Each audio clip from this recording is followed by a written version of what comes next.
Hey y'all, welcome back. So we've got a couple of videos for this week that we're going to need to take a look at.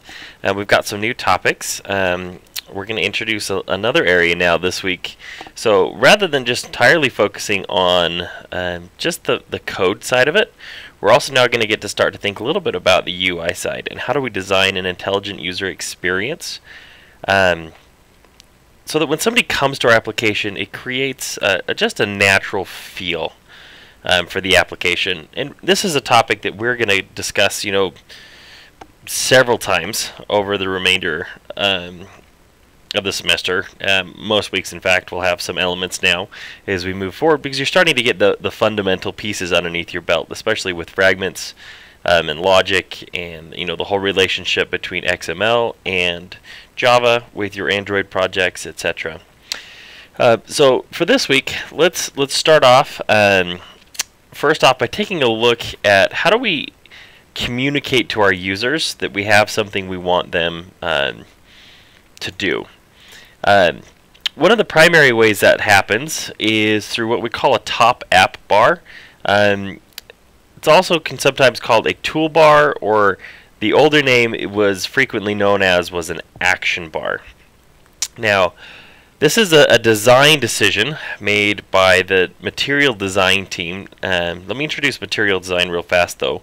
Material design is a design language that Google put together of how we create applications using similar visual cues. How do we think in terms of design and user's experience?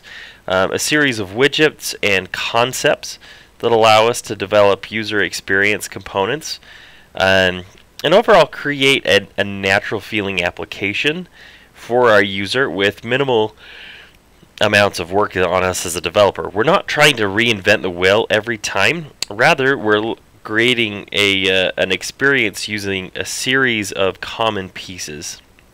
Now, those are material design is going to provide a lot of those to us, and we'll get a lot more into material design later on in the semester.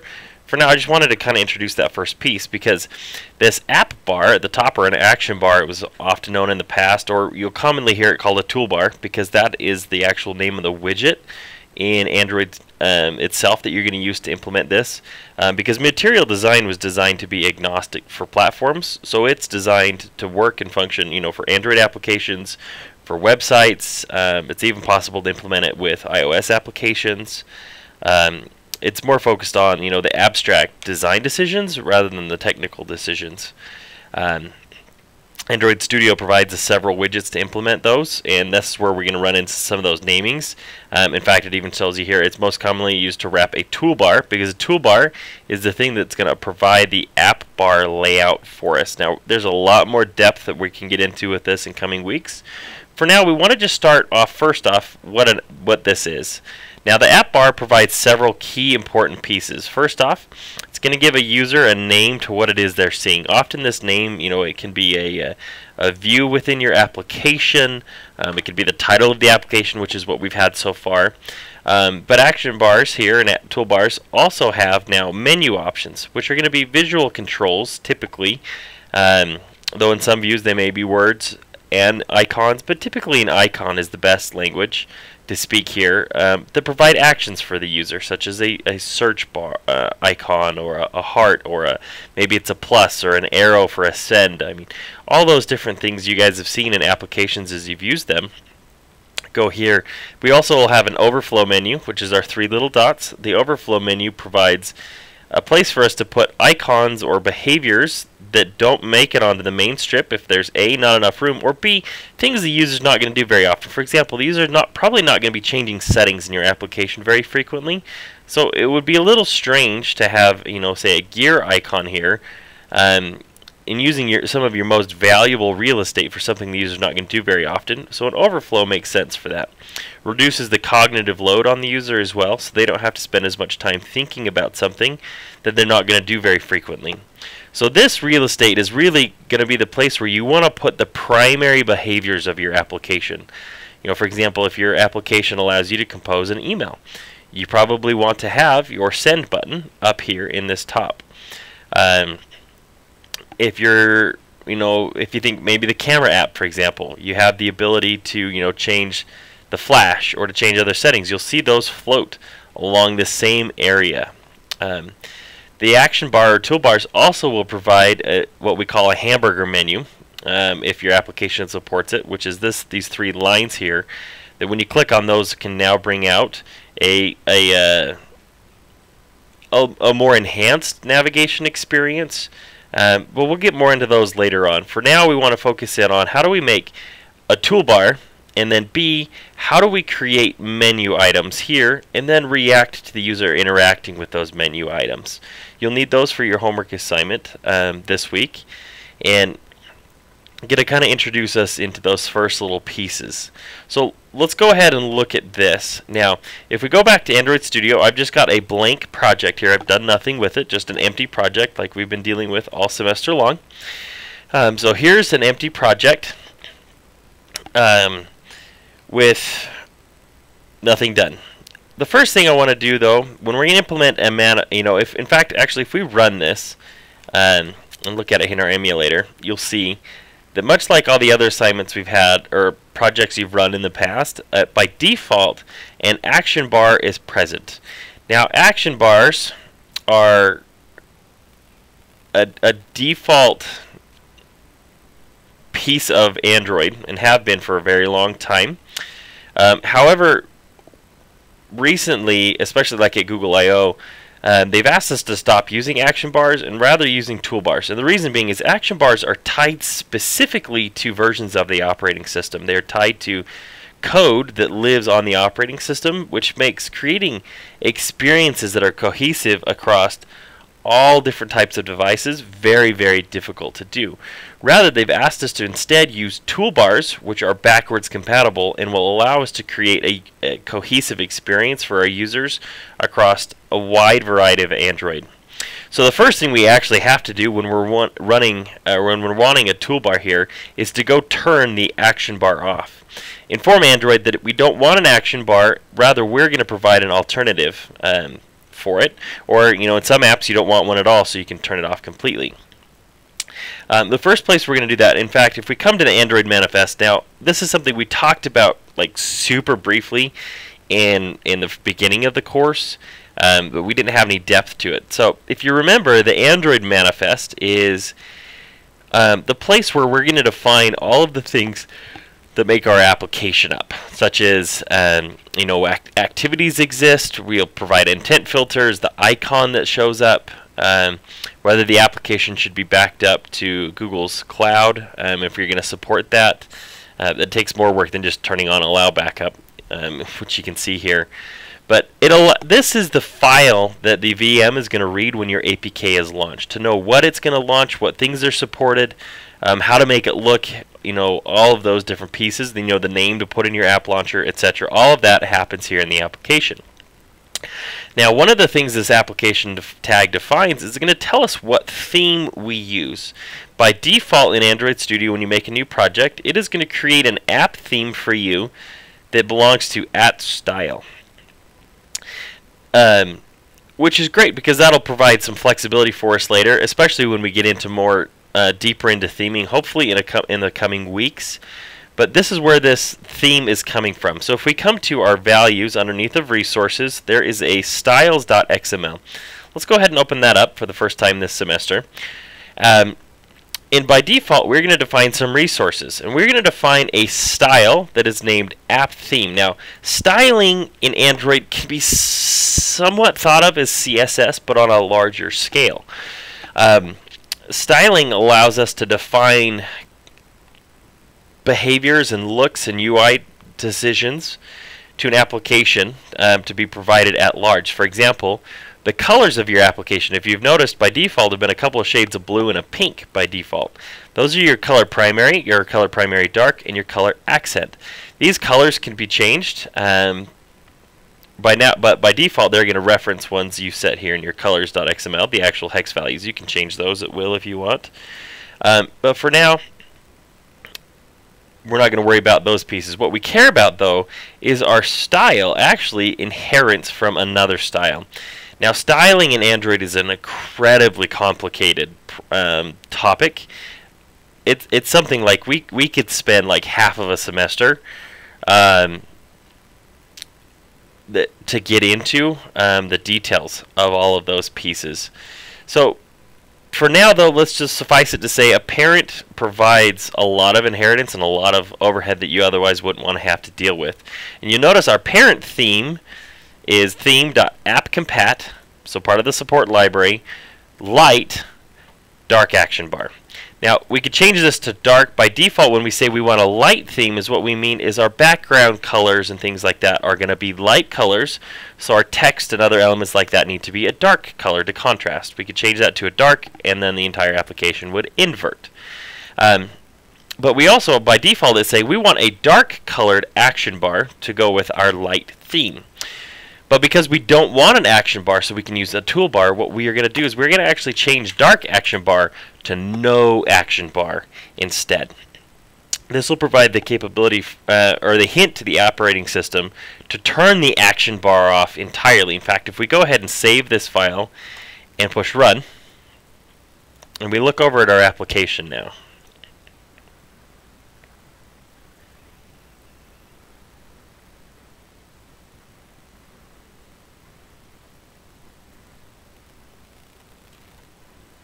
and you'll notice now our bar is completely missing because we've told the Android Studio to turn the bar off. So we don't want an action bar. We are going to now install a toolbar. Now toolbars are pretty easy to do. So we're going to come over to our main activity XML file. And you'll notice is that with this empty project, we're doing this by hand. Later on, there's templates you can use that tell it that you want a toolbar in place and other things. But for now, we're going to start with an empty one. So if we go ahead and look at this, we want to add a toolbar. Now I'm going to go ahead and change this from a constraint layout to a linear layout for now. It's entirely possible with a constraint layout, but I don't want to overwhelm you with too many UI things at once, and constraint layouts can take a little bit of work to get really comfortable with. So again, let's just go ahead and use a linear layout again with a orientation of vertical, similar to what we've done all semester. I'm also going to get rid of these constraints because they're unnecessary. Now this is one place from the design view, it's a little bit easier actually to take and drop a toolbar in here. So let's drop a toolbar. Okay, it's under containers, and let's drop toolbar in to our view. It should drop it in up here at the top.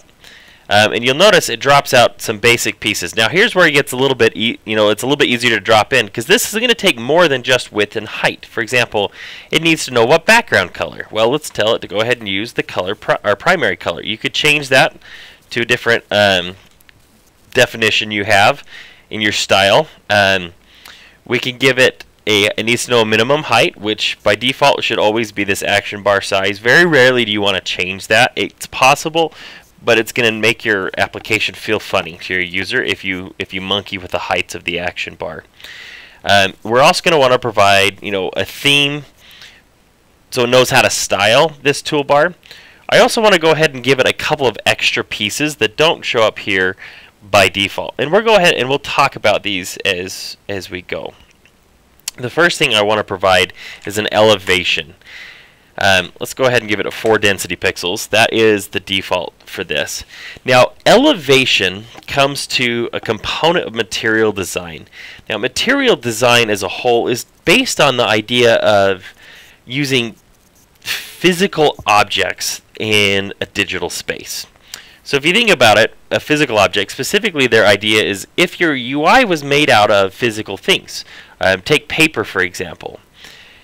Each piece is either going to be on the same plane or above and below, allow you to stack things vertically and visually. That's where this idea of elevation comes. So if we look and we run this now and we turn on, is what this elevation tag is, it will tell us, really this toolbar should be above everything else. So it needs to look like everything else. Other things are going to want to go underneath of it. For example, if you were to have scrolling, you wouldn't want things to scroll on top of your toolbar. Your toolbar is kind of that highest level view. Things should go underneath of it. So this elevation is going to provide a visual cue to the user that the toolbar is on top and other things are underneath of it. It'll do this by providing shadowing underneath the bottom of our toolbar. So if you notice, now our toolbar has got some basic shadow here, so it'll look like it's lifted off. It gets a little bit more drastic if we, say set it to like 20, for example, and we were to run it again. You'll see that elevation will lift off quite a bit. Or we could even go bigger than that. I mean, you could drop 200 in there if you want. You guys can play with those values and kind of see how that works. But Material Design's default specification typically says about 4 dp for a toolbar. So you notice how much more shadow is here underneath this toolbar to show you that it's lifted off a lot higher. But toolbars should be normally about 4. So let's go ahead and leave it there at 4 dp for now. We have a width, we have a height, and we have an ID of the toolbar. Now this toolbar, by default, if you've noticed, doesn't have anything in it, because all we've done is said, here's a container for a toolbar. We haven't actually told the operating system yet to use the toolbar as a replacement for the action bar. To use it to put the titles, to put menus, and all of the other pieces. We haven't done any of that yet. All we've done is given ourselves a basic container. So we'll do that here in just a second. So you can see we've set our elevation back to default. So inside our main activity now, inside of our onCreate, after we set our content view, this is important. You want to set your content view first, because otherwise the toolbar itself won't exist. So after we have set our content var, or our content view, sorry, we're going to get a reference to our toolbar. So just as we've done in the past, we will use find view by ID using r.id.toolbar, because that's the ID we gave it, to a reference of our toolbar object. Now there's a method called set support action bar that supports an instance of our toolbar. Okay. Now there is a set action bar and a set support action bar. Okay. Now we want to make sure we use set support action bar so we maintain backwards compatibility. If you use set action bar, you're going to run into all kinds of weird issues. So make sure you're using set support action bar. Now if you'll notice, this thing is complaining right now because set support action bar is expecting a android.support.v7.widget toolbar rather than an Android widget toolbar. Now this is a common problem you'll run into, and it's one of the weird frustrations with Android that I'm hoping will get resolved with some of the new changes as they're moving everything over to saying, yes, use the support library, or as they're going to call it now, Jetpack or Android X, and getting away from having these fragmented issues inside the operating system and rather providing a library that supports the versioning for us. Hopefully these issues will get a lot better. But this issue is actually because by default, when we imported toolbar, it imported Android widget toolbar. It brought in the wrong one. So when we import this, okay, if we import the class, notice it'll tell us there are 2. Make sure you choose the Android support v7 widget toolbar, and all of your problems will go away. So now if we run our application, you should see this all show up now. We'll let it take a second here to build.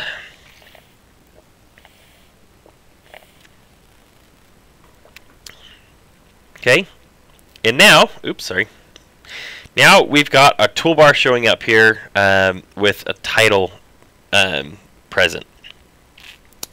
Okay, now we can provide a couple of other pieces here that can help this look a little bit better. We have our theme, but we may want to add let's add a pop-up theme. Let's add @style theme overlay app compat light, and let's run this now.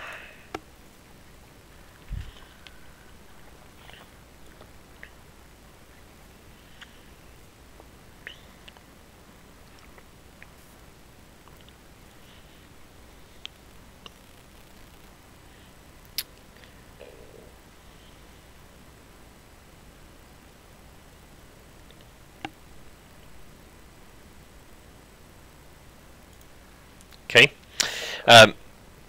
the pop-up theme attribute we're going to just leave here for now. This is going to come into play a little bit later. So let's just go ahead and put that now, though, while we're with it. Okay. So we've got ourselves a basic piece here. Now, maybe some students want to make it look a little better, add some white text, for example, to your title. That's fairly easy to do by changing the color of your title.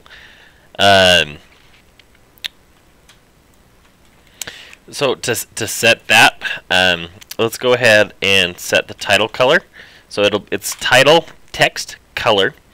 For example, if we want it to be white like we had before, we can choose Android color / white like this, @Android:. Okay, anytime it says @Android:, is what we're saying is reach into the Android operating system's resources and use what's defined there. Specifically, as part of the operating system, there's a colors.xml that defines a whole series of colors, and we want the color white. So if we run this application now, we should see our title will change to white. Ta-da! You can also change like subtitles if you have those. And there's a lot of other things that can go into that. You can also do this via theming, and when you provide a more comprehensive theme than what we've done here, and that will take care of this. But really, I wanted to just focus more on getting the basic pieces in place for now. We can get fancy with it later, or those are things you can pick up pretty easy with a few minutes online to make those extra tweaks from there. So we've got ourselves a basic piece here for now. What we want to do now is, what about adding other behaviors? For example, how do we add now all these buttons? I've got a title here. How do I add the buttons to my toolbar? Now, those buttons come from an Android element known as a menu. Okay, so we need to actually create a new resource for a menu of the types of the menu. Then we'll define a menu, and you can find multiple menus. In fact, the toolbar will do a lot of the heavy lifting for it. You just need to tell it what menus to use. It will create icons for those things, and we'll wire them all up. So first off, we need to create a new folder here for us, because we're going to want to create for our menus, okay, or a new piece here. Sorry, I'm clicking in the wrong place here. Resources. That's why I'm not seeing what I'm expecting to see. Sorry.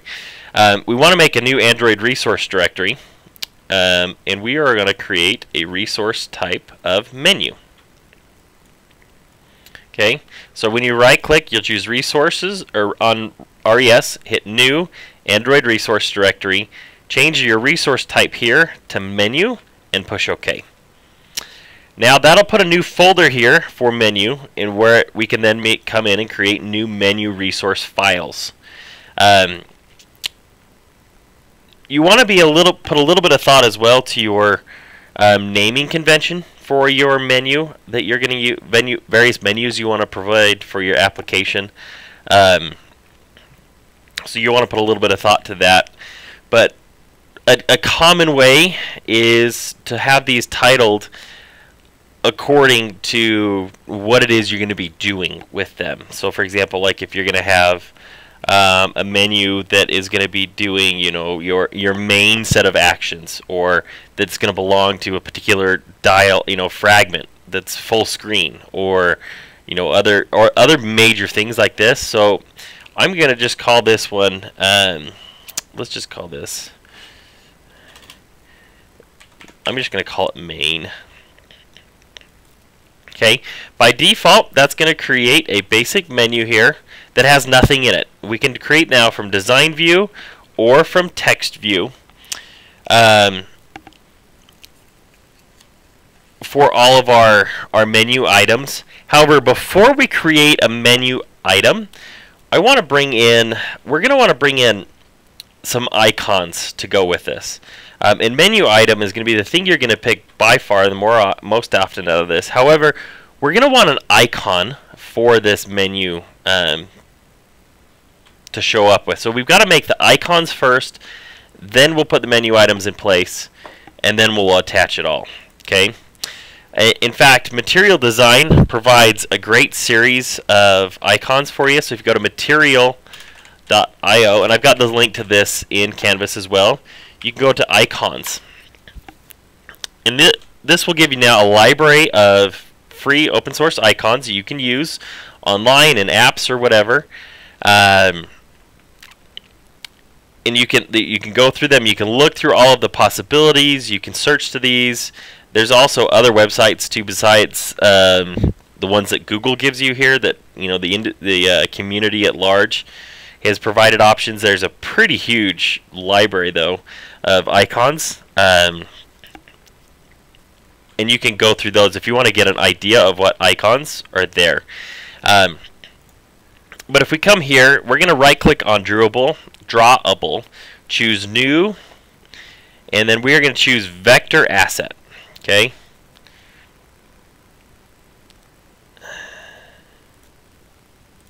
Oops. There we go. And if you click on your icon right here on this little clip art, they call them clip arts. I don't know why they used to call them icons. You can see all of the different icons that you could find on Material Design's website are here. So for example, if we wanted to have an icon, let's see, let's look to an action icon. And then you can see there's a pretty big ones, So maybe, for example, we want to have an action icon to say done, that the user's finished with something. Okay. I see done, black, 24dp, those are the common ones. You can also import SVG files or PSDs if you have your own vectors. The advantage of using vectors now is Google will then take care of generating all the necessary sizes for your assets, versus if you use image ones, it's really a giant pain in the butt because you have to generate dozens of copies of every image in different resolutions and different sizes. So we go ahead and choose that. You can come in here later on too. For example, let's say, for this, I don't want to have black icons because it's on a dark color. I want white ones. So I can go ahead and change to white. Choose a white. And then I should probably change my name now to white before I do it. And this will give me an IC done white at 24 dp. Okay, and we go ahead and we can choose finish. Now if you notice under Drawable, there is a new file here. In fact, it's a new vector image, and you can see the path data that's necessary to draw that if you're interested in it. But that'll give us our piece we need. So let's go ahead and drag a menu item in to our component tree. And this item will be the rendering that we want to do, the thing we want to show up. In fact, we can choose our icon. You can do this all through the GUI. I find it a lot easier to do myself in the XML. So I can have a title. Let's call this done because that works with our icon. We can set an icon, and our icons now are going to be at Drawable. And their title is going to be whatever title you gave it. So it's basically the name of the file. So in this case, Drawable IC done white. Now the last thing we need to tell it is, oops, not visible. Sorry, hit the wrong piece here. Not visible.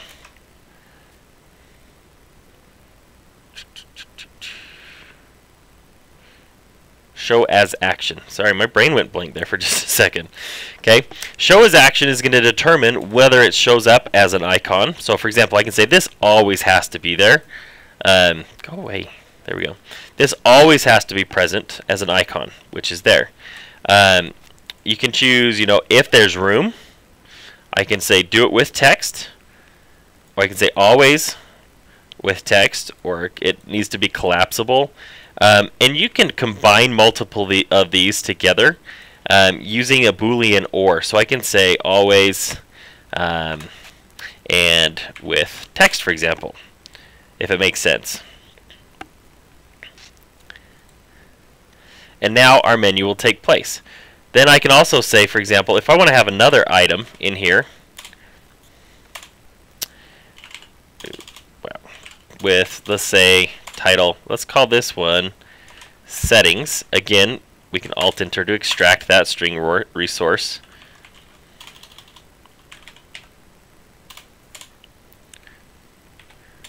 And then I can say show as action as never, and that will force it into the overflow menu. I don't need to provide an icon at that point because this thing will only ever be visible in the setting. Now you notice if I go and I run this now, if we give it here just a second to build, it's been a little slow today with the build, I'm not quite sure why. But such is life, I guess, sometimes when you're especially dealing with Android.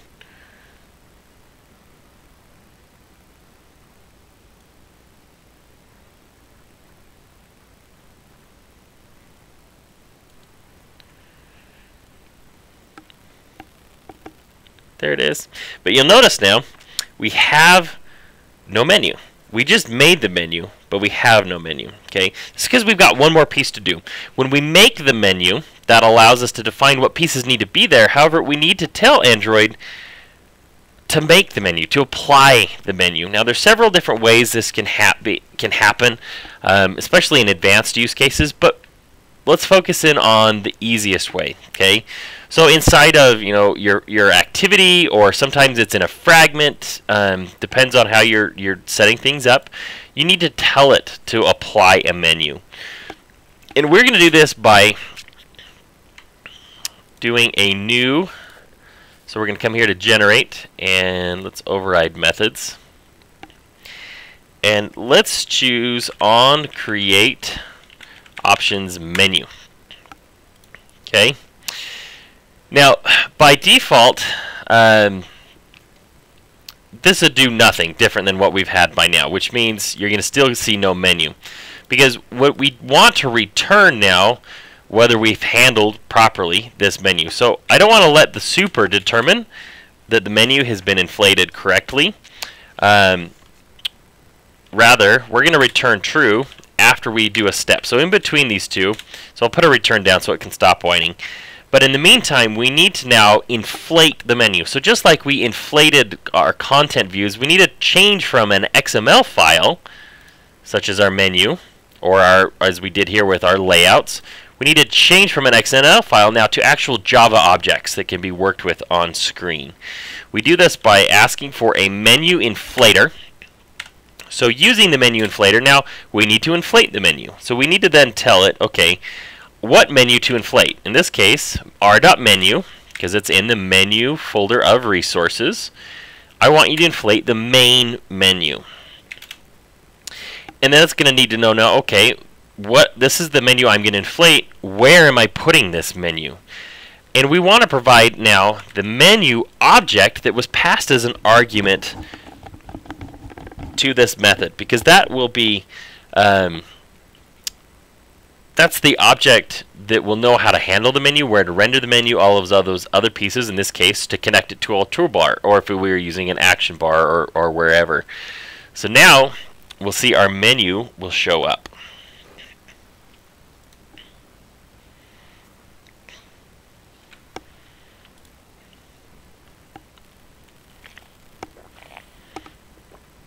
And we have our menu. We have our white check mark. We can click on it, nothing happens. We have our our overflow, and our settings shows up, etc. There's a few other things we could do to make, for example, the settings show up down below, like we would normally want to do in a check mark here, but we'll get into those things later. For now, again, focusing on just the basic components, getting you successful, and then we'll work on fancy stuff later. So now I have a menu in place, it's inflated, but nothing's happening. Okay, it's because we haven't ever told it to handle that the user's working with a menu item. So again, we're going to generate, we're going to override methods, and on this one we're going to do on options menu, or on options item selected, sorry. And what this will do is this method will be called anytime a user selects something from a menu. And it will pass a menu item of the thing that the user has selected. Again, we don't want to handle or immediately return based on our super. Rather, we'll return if we've handled it. In fact, we can probably leave that and structure our code a little bit differently around it. Let's do it this way instead. Now, the typical case that will handle this is each menu item will have an ID. In fact, you saw that when you gave it a name here in this. We're going to need to now attach IDs to these. Apparently we didn't do it, so let's do that. Let's add IDs. typically, IDs belonging to menu items are titled with action because that's what the user is doing. They don't have to be, but I find it keeps things a lot easier to understand. Okay, but what happens is when we set an ID here, this is parsed into our R files we've seen, and these IDs are actually turned into constant longs. So they're numbers that we can work with, which means we can now make decisions mathematically on those. So we're going to do a switch statement because that's the easiest way to do it. And using the item that was pressed, we're going to ask it for the item's ID number, and then we'll make a decision from there. Okay, so now we can apply cases with our IDs we've used in the past. For example, r.id.action done. And we'll return true at the end of that case because that we've handled properly. So we can also say, in other cases, if we had those, say case r.id.action settings. And then if we don't have one, this would be the good place to provide a default case. And in the default case, just do our return here. Okay. Shift tab those over. That's going to drive me nuts. Okay. Now, again, still, if I click on those menu items, nothing is going to happen because I haven't told it to do anything. In this case is where we're going to do something now. User pressed done.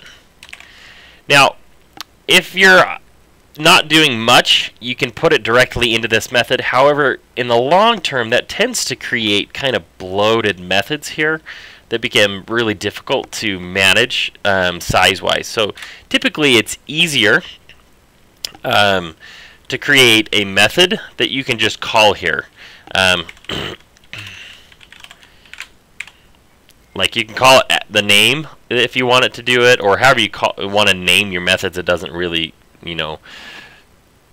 matter. It's whatever behavior you want to have take place. So we can create that method. Action done, and maybe in our case we're going to just say log.d, or in fact, why don't we do a toast? That's a good place to do it. Toast.make text this. Okay, as we've done in the past. Whoa, I don't know why that thing keeps popping up, but it's driving me nuts. Okay, we want to add the text to, let's say, done pressed.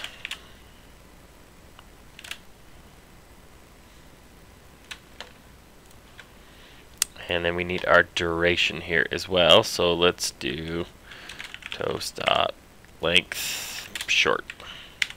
And do our toast.show. Awesome. So now we can run this again.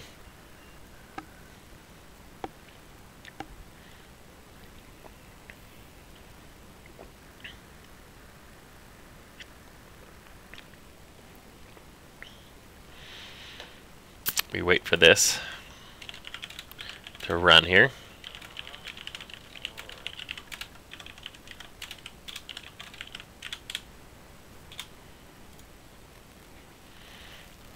And there we go. And now we can press the check box and you get a toast message, done was pressed. Okay?